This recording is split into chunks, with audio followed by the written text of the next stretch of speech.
Welcome to Mental Health Matters. My name is Nancy Bacci, and I'm the Deputy Director for the city's Health and Human Services Department.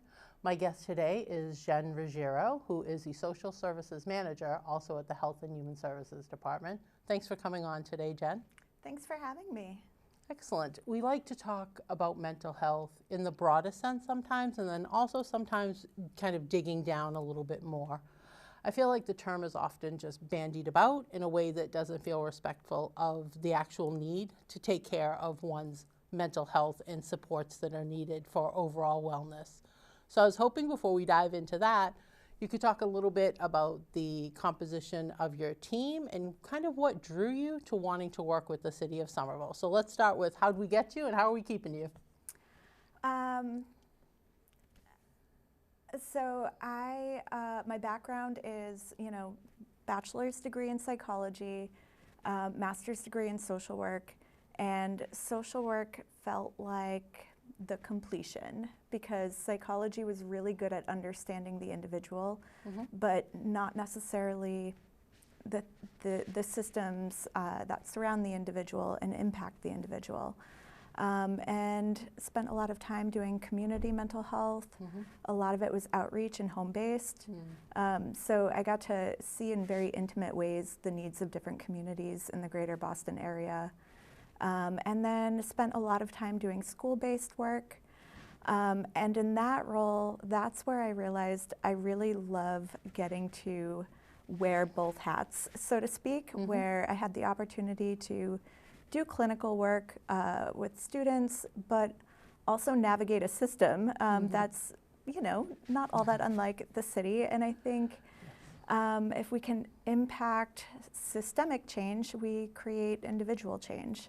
And so that's kind of a short version of what brought me to Somerville. I like that. I think back that was one of the things that made you intriguing to us as a candidate was having had that kind of broad swath of experience because the needs of a community sometimes feel super specific and hyper-local, but then really have so many other variables in play with that when you talk about working with an individual to support them in their microcosm, but then that has to interact with a larger system, just community-based, and then expanding beyond that when we think of policies and regulations and all sorts of things that really do that. So, you've been in the role it's been a little over a year now, so you've definitely settled in and got your feet wet. I think there was a lot of orienting to learn about the very needs of this community, and you've done a great job so far. So having you on is the opportunity to kind of share the resources and supports available to the broader community. So let's talk a little bit about your team and the makeup of that. Yeah, I think, one of the things I enjoy is change and fluidity, and I think if we are doing our work well, what our work looks like will evolve and change based on the needs of the community. Currently, we offer case management services, so we help connect people with resources. Anything we don't do ourselves, we can help connect people with a place and a person who does. And for that, we have 2 full-time case managers and 1 half-time. Yep. So 3 great individuals to connect with. Yep, and between the 3 of them, a variety of languages, English, Spanish, Portuguese, French, and Haitian Creole. We also have 2 clinical youth specialists and a social worker. That's important. I appreciate you touching upon the language capacity. We know sometimes there's such a disparity in relationships and people seeking service and the people who are in the position to provide the service. So having that familiarity and cultural awareness and language capacity, I think sometimes just builds that very natural bridge and eases the comfort of a person in need of services because, people aren't necessarily reaching out to this team because everything's coming up roses, right? So there's definitely a service, a need, a resource, information, something that you're looking to gain support around. So having that level of being able to converse in a way that is most comfortable for you, I think really helps to eliminate any of the barriers. And even as we talk about stigma sometimes associated with reaching out for assistance, I think coming from that place of mutual understanding and familiarity helps to ease some of that as well. Absolutely. I think if you are reaching out to us, you're in a vulnerable situation, and oftentimes there's a lot of stigma and shame, and really, like, anyone can be in a situation where they find themselves in need of help, of support, of resources. And so, yeah, I think when you're feeling nervous and overwhelmed and you meet someone who can connect with you in your language, there's just an automatic sort of like relaxing that you can almost see happen for people. I think it's also been very intentional as we've created space for this work to come in, whether clients want to engage via phone, online, or in person. I think we've been very deliberate about how the space looks and feels, and amenities that are just able to be offered in a way that you want people to be able to develop rapport almost instantaneously around topics that are really challenging to talk about. So anything we can do that just allows a person, and to your point, sometimes you can see them just settle into the space because they feel respected and valued and in partnership with staff, which is something I think is really important, and interested in hearing your take on as well. I think the atmosphere and processes have really been cultivated so that work is done in partnership with clients. And, you know, to be fair, we all have experience where sometimes it's faster for us as an individual familiar with a form or system to speed through something and just be like, okay, we've done it. But you and I have talked a lot about how that doesn't position the client in the best way moving forward, because if we proactively take all of the steps for them and don't embody a partnership model, we're doing them a disservice, because then when the next step happens, or if someone is seeking benefits and has an in-person meeting or next follow-up step, if we're not there with them in that moment, we haven't really helped them gain any of those self-advocacy skills. So it's always great when we get feedback from clients as well to feel like they're working with a staff person to resolve an issue or to make even marginal progress on a topic that they're working on. Absolutely. I think, you know, we want to quickly foster partnership and rapport while not ensuring that we aren't fostering reliance or dependence. I think one of the best gifts we can give people is empowerment. And so, you know, I think any skills that we can support people in developing, it just increases their sense of confidence in future challenges. Right, and we think about competing priorities, right? This often comes up when there are so many variables that none of us can control now. And as we know, there are just things happening on local, state, federal, everywhere, right? Different changes are coming, and the strains that puts on systems and resources. It's a challenge sometimes to work with people to identify priorities, because it feels like everything is just unsteady or, you know, shaky in that way.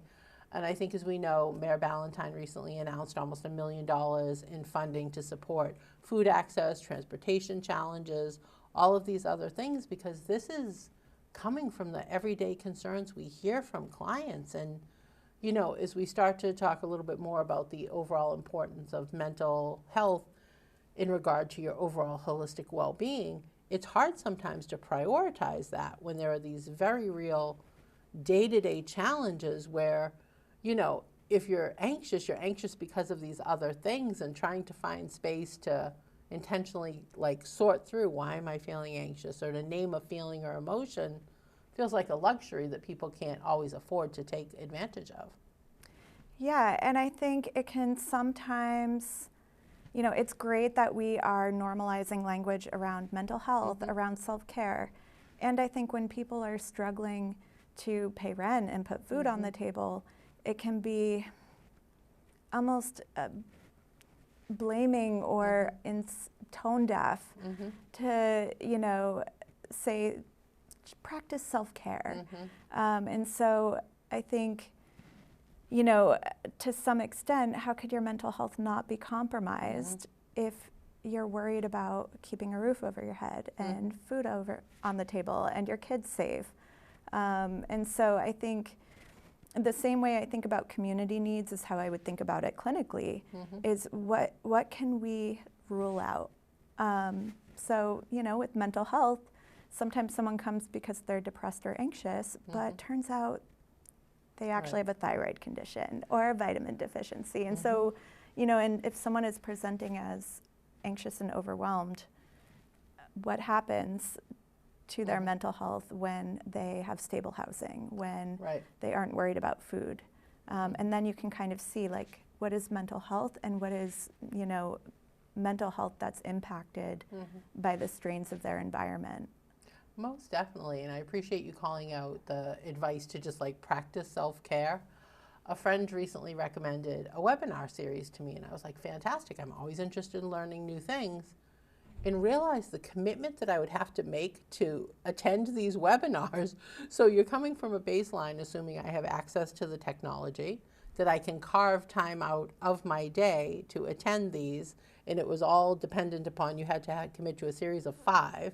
So now it's 10 hours of time, and thinking when you're trying to balance that with other needs, and it was like, okay, so do you sacrifice something here? Because in theory it's self-care, so it should be betterment, but then thinking like it produced this feeling of anxiety to be like, I will then have to shuffle and figure out these other things. So I think that we hear self-care thrown around. It's a popular phrase, and if you asked 100 people, you get 100 different definitions of it.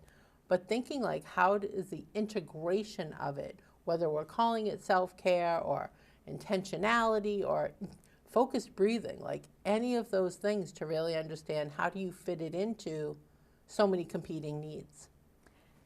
Yeah, and I think we often complicate it and overthink it. Because what you just described sounded like work. Yes. And it felt like work, which is why I was like, I can't do this. Yeah, and so much of anxiety and depression is isolation. And so to me, self-care is connection, connectedness to yourself, connectedness to your community, connectedness to nature. And so I think we often overthink it. We think we need a webinar series. We think we need a new book, a new planner, an app. And really it's like, are we connected to ourselves? Are we connected to our community? Are we connecting with nature? Do we have our basic needs met? Are we sleeping? Are we getting enough sleep? Right. It's all of those things that really, if you hear them as one-offs, it feels almost like a problem to solve, right? So like, oh, you're having trouble sleeping, try these 3 things. But when you start doing root cause identification, why are you having trouble sleeping? Is it a health issue? Is it a stress issue? Is it the environment you're in? Is it not knowing if you have stable housing next week? Is it not knowing if you have food for lunch tomorrow? Like, that feels like just a different level of awareness around that. When we start to think of things people can do every day to help center their mental health, it is having to think about those other variables that sometimes you're not in control of. So we get back again to kind of, you want to regain more control, you want to take action on things, but the things beyond your control, it becomes kind of that perpetual cycle where you're stressed about this and you're not the person responsible for correcting that. So then it kind of adds to, at least to me, to like my mental list of like all the things that need to be prioritized simultaneously. Yeah, I think when we think about self-care as like something you do to, I think it often doesn't address the root problem. So, you can be going to yoga classes, you can have a variety of things that, are kind of what's been marketed as good self-care and still be really struggling. And so it's really getting to the heart of what is impacting your wellness and how do you pursue the things to promote your wellness. Even to some of the ideas you just mentioned, right? Because I think sometimes we get in our own way, to your point. We don't need an app or news, like, I think sometimes we're like thinking we have to do a set thing because that's self-care, as opposed to, you walk outside and it just can reset you, or some of these other things that become intentional daily practices. So if we think of ways, and there are studies, everywhere on everything, but thinking like the ability to sit down and have a conversation with someone, eating a meal with someone. If you're a parent, how do you intentionally connect with your young people in your life? If you're a caregiver, how are you also at your best when you're interacting in that relationship while preserving something for yourself as well? Yeah. Yeah. And so, to that last part, it's really about recognizing that when we are in a caretaking role, part of being able to do that is keeping ourselves full. And sometimes that means saying no, setting boundaries, and sometimes that's what self-care looks like. It is definitely a very complex issue, and I struggle sometimes when people minimize it to almost just like, well, go for a walk or listen to your favorite song, and it's like, okay, and then in that 3 minutes, yes, that is like helpful, but then when you think again of systemic thing, root causes, and again, having to be intentional about carving out the time to think through those. And I mean, I assume you feel the same way. Self-reflection is not always super positive, right? Like you're thinking, you have to have the wherewithal to do that internal check and be okay with not liking what rises to the top. And sometimes too, people who self-reflect, particularly if they're anxious, anxiety has no regard for what you know. It does not respond to logic, otherwise it would not be disordered anxiety. And so sometimes people who are insightful, they're like, I understand why I'm struggling. I understand what changes I need to make, and I still can't figure out how to get out of my own way, or I still can't figure out what I need in order to make change. And so, yeah, it's a lot more complex. What's interesting is self-care is a phrase I learned in grad school that no one else used. Yes. And then it kind of got hijacked by social media. And in concept, it's not a bad thing, but I think it's really thinking about, again, it's not to say there's not useful good things in yoga and webinars or different books or journals. But it's really going back to where is my wellness? I agree, and I think I want us to set the table a little bit now. Let's talk a little bit about ways people can connect with your team and then what they can expect when connecting to your team. So do you want to talk a little bit about the referral process? Yeah, the best way to refer to us is through our website. There's a link that will lead you to a referral form. We ask a few brief questions just to get a sense of what types of services you'll be looking for. And typically we are following up with referrals within 3 to 5 days. And that is the best way to connect with us. Great. And the team is physically located at City Hall Annex, so 50 Evergreen Avenue. We have staff there, all city operational hours, and encourage people to go through the website to fill that out. And if there are challenges or people have technological issues, they can certainly call the department itself and be able to be walked through that a little bit. Okay, so I am self-referring because we get referrals from our colleagues, from external organizations, but people can self-refer themselves in for services. So, okay, it pops up, Nancy Bacci has completed this form. You're going to connect with me, ask me a few questions, walk me through. Yeah, so we get your referral and we see what needs you have, and that you'll either be assigned to one of our case managers or a clinical youth specialist or social work, sometimes a combination, because we do partner together depending on the needs. And then, yeah, someone will follow up with you. We ask what people's preferred mode of communication is.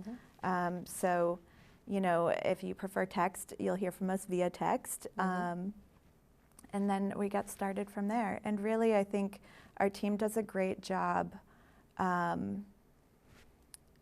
adjusting in a very authentic way to meet the individual.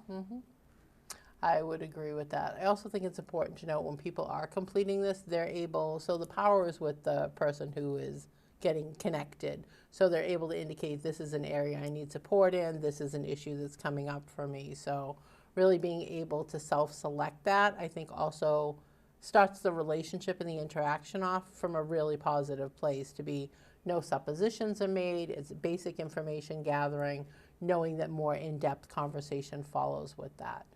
Yeah. So at that point, so okay, say I'm checking off, I have challenges around my utility bill. So as you said, I'll be assigned to a case manager. They're connecting with me. What can I expect? You can expect that they'll make an appointment. They'll probably ask you to gather some supporting documents. And you know, for folks who either have transportation issues or childcare and are more tech savvy, all of that work can happen electronically. Some folks, again, connection is so healing, will Yes. want that in-person contact. And so you might schedule an appointment with your case manager. Yeah, I think as you're highlighting, it's really, it's not something that we impose. It's what you determine you need. And I think while we are professionals with areas of expertise, you are the expert on your life and your family. And so, you know, if you were to share that you also had concerns around getting coats for your children for the winter, we could say, you know, would you be interested in us looking into ways to get coats for your children? So based on what you might share or offer, we might offer some other things. That's important to note as well, because I think sometimes, and this goes back to when we talked about people needing to prioritize things, you know, it sometimes feels so many things need assistance or need support in the moment. So it's good to know, even if you're coming in with one identifying challenge, the work is done to build the relationship and the rapport so that the client is then in a place of comfort and empowerment to say, I appreciate the support on this. I'm also feeling challenged in these other areas. So it feels like the ability to have that as a very fluid dialogue is really important too, so that people don't feel pigeonholed or like I checked box A but didn't check box B, so we can never talk about that. I think the staff, who are amazing at what they do, I think really want to provide the broadest support to clients. So I think their intuitive space they come from is like, great, you indicated you need information or resources on this. How else can we be of service? Or connect them to our other colleagues in other departments who also address different challenges that people have. It really feels like such a partnership component right from the beginning. Absolutely. And I really see this team as a social service resource hub. So, you know, whether it's making a phone call and, you know, inquiring about our services or coming in, you know, our team works really hard to connect people with what they need. And, you know, every individual is different. And so even though there might be some commonalities, yeah, each individual is an individual case. And not to pin down the list, because we're also showing information about the website itself. What are some of the services available from the team? We've talked about, I gave the example of utility assistance. You talked a little bit about clothing. Yeah, clothing, food resources, utilities. We also do a lot of collaboration with other departments if you as the resident ask for that. So sometimes, you know, oftentimes if you're struggling with food and utilities, you may also have some housing needs or be concerned about the stability of your housing. And so we work closely with other departments. Per your consent and request, if someone is looking for resources regarding childcare, we might partner with Summer Promise. So that's more of our case management. Our clinical youth specialists have a strong background in mental health and are great consultants on resources for parents regarding their children's mental health needs. They can be really supportive with educational needs and providing workshops and groups for the community. And then we also have social work, which is kind of the adult version of what I just described, which is really connecting adults to mental health resources and really being able to bring that clinical ear to what they're hearing, and sometimes being able to identify something and connect people with what they need in addition. It really is a nice menu of options, and I think again that, I think the reason we're so intentional about broadening categories is you don't want someone to feel that they've looked and they're like, oh, my issue or challenge doesn't quite fit into one of those. So it is really that sense of make the connection, see how the assistance can happen. And we have things that happen on a yearly basis. There's a fuel assistance workshop that happens each year, which is a great resource for the community. Particularly, we know times are just getting more challenging, right? All of us are trying to find ways to stretch our dollars so that we're able to take care of ourselves and have our basic needs met so we can get to the place of considering our overall health and mental wellness. So having that happen, I know you, in conjunction with your staff, have plans for topical workshops coming up throughout this year and into the next. So I think that encouraging people to visit the website just for more information is fantastic as well. Yes, people should continue to check the website. We do have some exciting things in the works for 2026, and as you mentioned, the Fuel Assistance Workshop is Thursday, December 11th from 5 to 7 at the Annex, and we will have interpreters present, and if folks have any questions prior, they can reach out to our team and we can prep them for that. Fantastic. I think as we're getting to near the end of time, thinking of the type of season we're in, and you and I have chatted about this just a little bit more casually, but we know, right, it's the kind of post-Halloween, end of the year, whatever you celebrate or acknowledge, or it's just something that clicks about the end of the calendar year coming, that I think sometimes we get caught up in what feels like the celebratory component and forget sometimes that there are all of these other challenges that exist with that. So I also would encourage people to look on the website. We can certainly pull together a resource information about tips to kind of manage what we won't even call it holiday stress, because I think it's just an expansion of kind of the everyday stress. So we want people to be able to check that out as well. So I really appreciate you taking the time to come today, Jen. I think that the information shared is really important,